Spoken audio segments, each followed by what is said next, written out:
Сіздер кіреберісте таңдаған әріптеріңіз, яғни кез келген әріп таңдадыңыздар, өздеріңіздің қалауларыңызға ұнаған әріптеріңізді.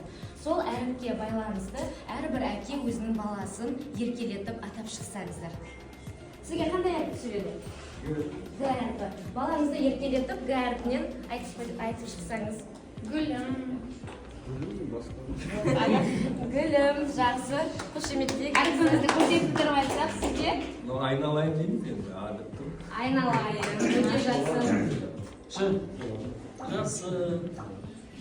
Жаным. Жүрегім. Дұрыс, өте жақсы, керемет. Алиға деп Әріпі түсті ма сізге? Атон деп ергіземіз. Атон? Атон деп айтады. Не алды біз? Сен батон деп. Аққалдам. Аппам деп айтамыз. Жақсы, жақсы, рахмет сізге. Менде Б деген әріп түсті. Балапаным деп айтсам. Балапан. Менде Е деген әріп еркем деп айтады. Жақсы, жарайсыздар. Сізге қандай әріп түсті?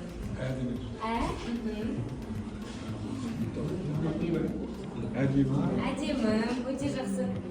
Сізге? Бізге А. А әріпі. Ақылды атасының ақ қарасы. Керемет.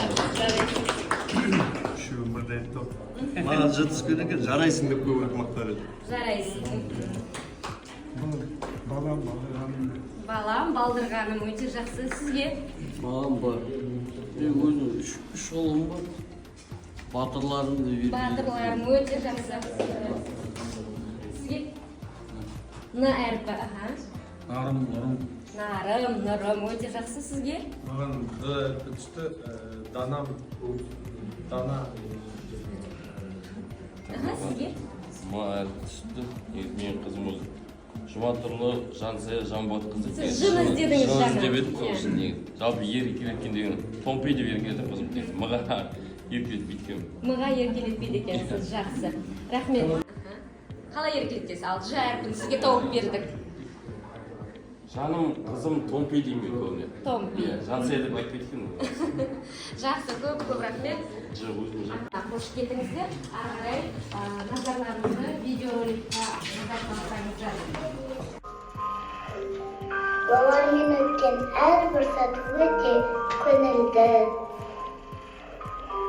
Олардың құшағы сондай ыстық. Оларды құшақтай бергім келеді.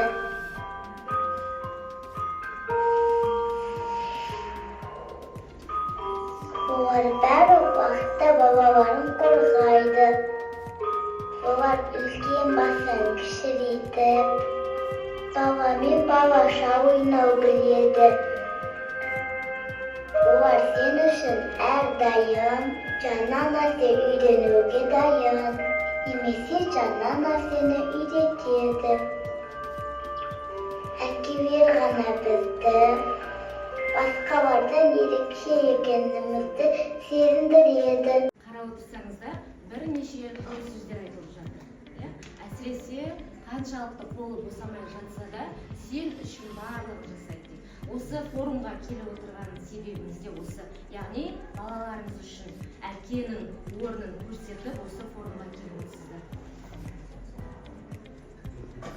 Жатса да, ол сен үшін уақыт табады. Олар әрқашан бізге не керек екенін біледі. Олардың қиялы ұшқыр.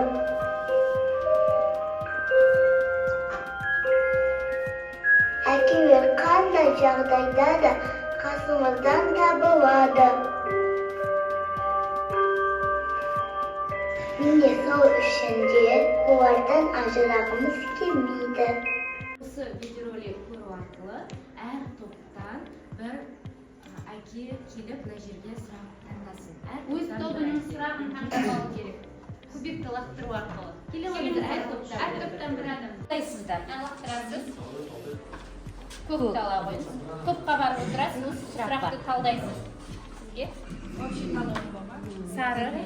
Ол топпен келген сұрақты топпен талдай қоясыз.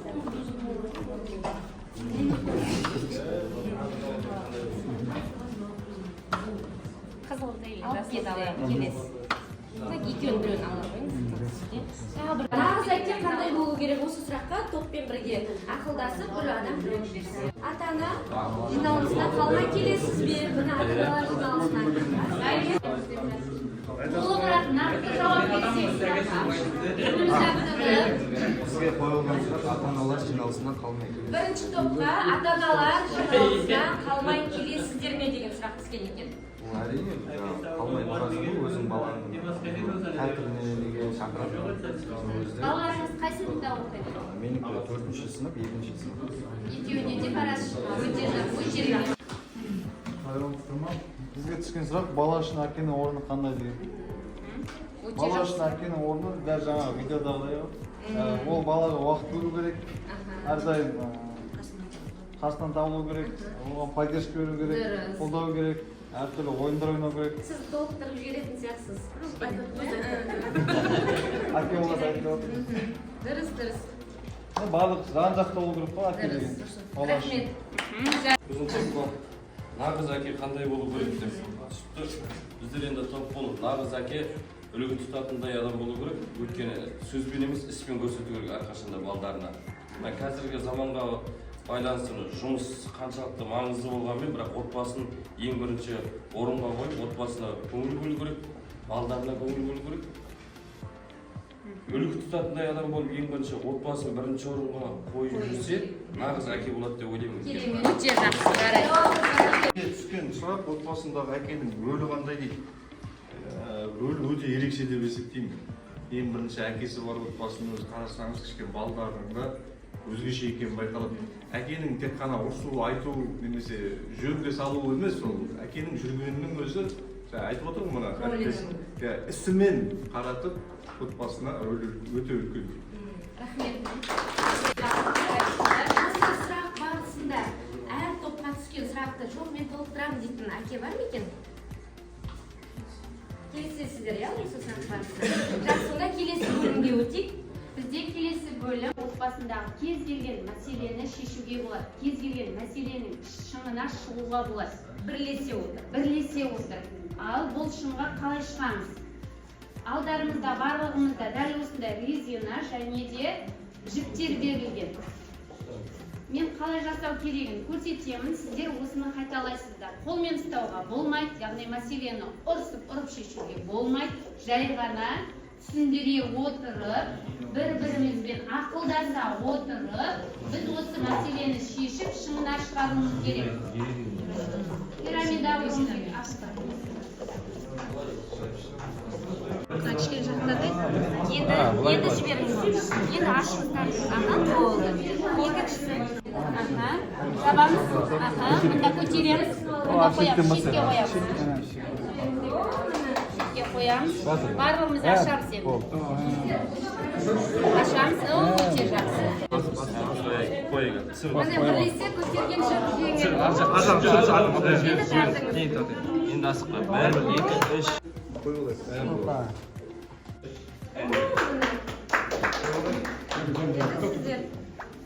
өзінің міндеті бар дедік, иә? Сол сияқты отбасы бірлесіп жұмыс жасаса, бірлесіп балаға тәрбие берсе, пирамида құрала ма екен? Құралады. Оған тек қана бір адамның күші емес, көрдіңіздер ғой, неше адам болып жұмылып жасадыңыздар? Көрдіңіздер, иә? Бұл кедергіден жеңіл өттіңіздер. Қандай жағдайда? Бірлесіп, топтасып, жұмыс жасаған жағдайда. Жақсы, келесі біздің сатымызға өтейік. Алдарыңызда бірнеше суреттер жиынтығы тұр. Қандай суреттерге қарап алыңыздар бірінші. Содан кейін өз қиялыңыздағы бақытты отбасыны бейнелей де пайдаланасыздар. Ұнаған суреттеріңізді жабыстырып коллаждаңыздар.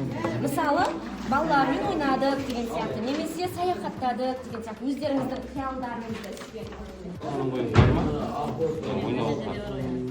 Қой бер. Ортаға жабыстыр, ортаға жабыстыр. Енді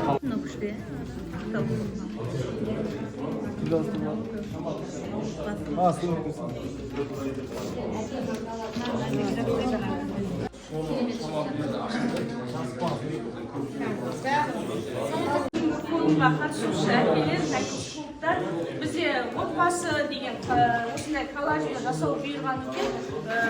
Тақырыпты әрине жазып қойдық, және де ең бірінші ортаға отбасымен ең бірінші нағыз керек нәрсе отбасындағы дастархан басында бәрінің жиналатын орны. Соны ең бірінші ортаға белгіледік. Одан кейін мына жерде мысалға әкенің баламен, мына жерде қызмен футбол ойнауы, отбасындағы ер азаматы мен әйел адамның үйлесімді болған жағдайда ол да балаға өте әсер етеді деп ойлаймын. Және де әкенің кітап оқуы, мына жерде сыйлықтар таратуы, балаға көңіл бөлуі, баланың жаңағы неше түрлі қабілеттерін дамытуға, мысалға баламен үйдегі жұмыс жасауы, қыдыртуы, отбасын мысалы шахмат ойнатуы, неше түрлі бар. Қазіргі заманғы мысалға ұялы телефонды әкелердің қолданып бала үшін де мысалы селфине арқалап еркелетуі баланы міне барлығы осыны белгіледік. Мына жерде әкенің саяхаттауы қызымен және де Қазақстанның картасын, яғни кез келген елге отбасымен бірге қыдыру, оның өзі бақытты отбасы. Баламен бала болу керек. Орнымен бар. Жалпы енді отбасы бақытты деп айтамыз, таңдап тақырыбымызды. Ең бірінші отбасы ошаққа асу дейді, дастарханнан басталады.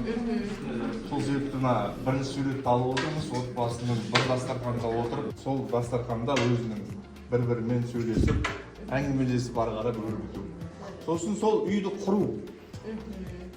Және ол үй атмосферасын құру, ең бірінші. Үйді құру емес, үйдің атмосферасын құру, бала мен ата-ананың арасындағы. Екінші мәселе баланы былай айтқанда демалту. Өздері де, балады да отдых дейді ғой. Бір күнде арнап демалу. Одан бөлек жағдайың болып жатса, енді сыртқа шығып саяхаттау. Баламен әсіресе сабаққа қазіргі кезде көбірек көңіл бөлу. Соған уақыт табу, баламен ойнау, баланы ойнату көбіне керек болып жатады бізге әкенің баламен қарым-қатынасы жетпей жатады. Сол ойнату арқылы толықтыру.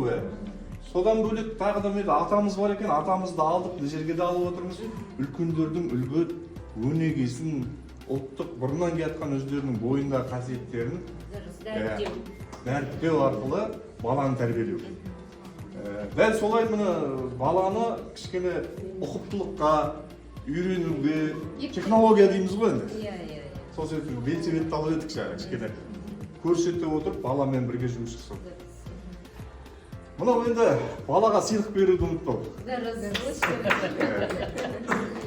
Мынау енді біздер ауылдық тәрбиені алып отырмыз. Түптен бір ауылдан шығады ғой бәрі тәрбиенің барлығы. Осы ауылдық өзіміздің ұлттық құндылығымызды ұмытпау деп алып отырмыз. Және отбасымен бірге есік алды жұмыс жасау. Былай айтқанда біргелікте жасау, соны үйрету балаға, өздерімен бірге жасау арқылы. Енді мына жерде біздер Астанадағы бәйтеректі алып отырмыз. Негізі осының бәрі құралғанда қазақтың, түгел қазақстандық елдің дамуына өте үлкен орасан. Өте жақсы, толықтырып жіберсеңіз. Атанында орны бөлек, бұлардан немересіне, балдарына үйретіп отқан бәрі тәрбие қойды. Осындай тәрбие болса, бәрі ақылды болды, бәрі ел қатарында болады деп ойлаймын мен. Рахмет. Келесі топ. Топ тақырыбымызды отбасы бақыт мекені деп алдық. Керемет. Сосын мұнда енді бізде шамалы көрінбей тұр, негізі біздер күн сөйлесін алдық отбасыда. Енді мынау Былай шуақ иә, шашып шуақ шашып тұрған күн сәулесін алдық. Ол шуақ шашқанда отбасынан шашады. Ең бірінші отбасы мына дастархан басында отырудан бастап шуақ шашады. Ең бірінші дастархан басына отырудың да әртүрлі қазіргі неге байланысты дәстүрлі несі бар. Ең бірінші жоғарыда үйдің үлкені ата отыру керек, одан кейін бері қарай бала, сосын әжесі болып тұрып, ең келіні төменде отыру деген сияқты. Сол сияқты атасы мен немересінің арасында бұл жерде қарты бар үйдің қазынасы бар демекші, міндетті түрде үйде үлкені болса, бала тәрбиесі өте жақсы болады. Өйткені баланың әкесі әкесіне қарап өседі. Өйткені қазіргі балалардың сол себепті мына жерге қарттардың суретін салдық. Екінші мынау әжесінің қазір ұлттық құндылығымыз мына қыз балдарға әжесінің әртүрлі нәрселер үйретіп жатқаны. Бұл кісілер өйткені қазіргі қыз балдардың жасы үлкен қыз балдарды қазіргі бұрынғы неде киіз басу нені білмейді қазіргі. Ұлттық құндылықтарымызды дәріптеу мақсатында мына әжесімен сосын мына жерде атадан мал қалғанша бір тал қалсын демекші біздер мына жерде әкесімен өткізіп отқан тал отырғызып отқан суретті таңдадық. Мынау астында бір отбасы міне бірдей қандай ұйытқы болып отырған бейнесін салып қойдық, суретке түсіп отқан. Мына жерде енді үйінде мына қазіргі неде су тапшылығына байланысты жоқ қой, енді көбіне су болса бізде жеміс талдарын ексек, соны бірге отбасы болып тұрып, бағып, қағып, соны жинау. Сол себепті осыны қойдық. Мына жерде енді жұмыстан келе жатқан кезде әкені күтіп алу отбасын енді. Соны мына суреттен ақ көруге болады, қалай балдар асығып күтетінін. Мынау енді жаңағы Мақсат ағамыз айтқан сияқты қазақи. Қазіргі балдарымыздың көбісі жалпы енді үлкен ағаларымыз, үлкен жоғары буын шыққан ағаларымыз енді ауылдан шықты деп ойлаймын. Өйткені ауылдың ер азаматы, нағыз ер азамат. Қазіргі балдарымыз енді көбіне мына технология дамыған соткіге кетіп жатыр, ойлары бәрі. Жалпы мына бүгінгі тақырып әкелер болғасын, ол жоқ, жалпы атқа мінген ер адам болады ғой. Сол сияқты ауылдың несін алдық. Мына жерде енді баланы қалай енді отбасы анасы мен әкесі тәй-тәй басып отқан кезде енді алғашқы қадамын үйретіп отқан кезде. Біздердің қысқа неміз осы отбасымыз. Осындай семья болса, мына жерге астына карта қойып қойдық. Осындай дәл осындай шуақ шашқан семья болса, Қазақстанның бүткіл жеріне қыдырамыз деген ойымыз бар. Осы суретке аса неғылдым осы. Оларды маған назар салдым. Себебі деген әке, мысалы әкелі бәрі біледі ғой, әкелі балдары бар мысалы. Қанша жұмыстан шықсам да, мысалы әкелі бала болсаң үйге асығасың. Үйде бала күтіп тұрады, асығасың. Бала жоқ болса енді үйде асықпайсың ғой үйге. Үйге асығып барып бір несін беруге асығасың. Осыны әкелі көрген оңжомар еді. Қанша әкелі бала болғанмен жақсы отбасы болып, өйстіп ұйытқып, әр жерге саяхаттау болады. Осындай отбасы болып, саяхаттап өмір сүруге. Біздің суретіміз бақытты жанұя деп аталады. Мына жерде суретте бізде ең бірінші кезең-кезеңге бөлгенде жанұядағы кешкі ас, таңғы ас, түскі ас деген сияқты бір дастарханнан басталады ғой енді. Тәрбие деген осы жерден басталады негізі. Әкелік тәрбие, аталық тәрбие деген. Мына жерде таңғы ас, түскі астан кейін, кешкі астан кейін бірігіп отбасылық не қыл дейді. Бір-бірімен әңгімелесу, уақыт өткізу, солар бейнеленген. Мына жақта семьяның үлкені мысалы атасымен немерелерінің ойнауы, бірге билікті жөндеуі, әңгімелесуі, ақылын айтуы атасының, солар бейнеленген. Мына жерде әке мен қызның уақыт өткізуі бірге, сырласуы, сосын әкесінің ұлына берген несі, тал егіп жатыр мына жерде. Әке мен қыздарының бірге ойнауы, уақыт бөлуі, әкенің балаға деген уақыт бөлуі. Мына жерде бәрі солар бейнеленген мысалы. Өте жақсы. Отбасымен бірге. Сосын мына жерде бәйтерек дегенді біз ілдік. Әке бәйтерек дейді ғой. Соған жинадық ортаға осылай. Стол тұрасыз ба? Стол тұрасыз ба? Жақсы. Өте жақсы отыра қойыңыздар. бақытты отбасы. Бақытты отбасының фотосуреттерін таңдап отырсаңыздар, ішінен ең керемет деген фотоларды таңдап шығардыңыздар, иә? Әрқайсысы суретті де сөйлете білдіңіздер, өте жақсы. Осындай алдағы болатын форумдарда әсіресе әкелер қалмай келсеңіздер, бүгінгі форумға келгендеріңізге, алтын уақыттарыңызды бөліп келгендеріңізге үлкен рахмет сіздерге. Мектебіміздің қабырғасынан бастап күтіп алды. Сол ары енді біздің келесі бөлімімізге жалғастырсаңыз, ал бізде кішкене естелік болсын деп нақыл сөзді қалдырып кетіп жатырмыз сіздерге. Алла қойыңыздар.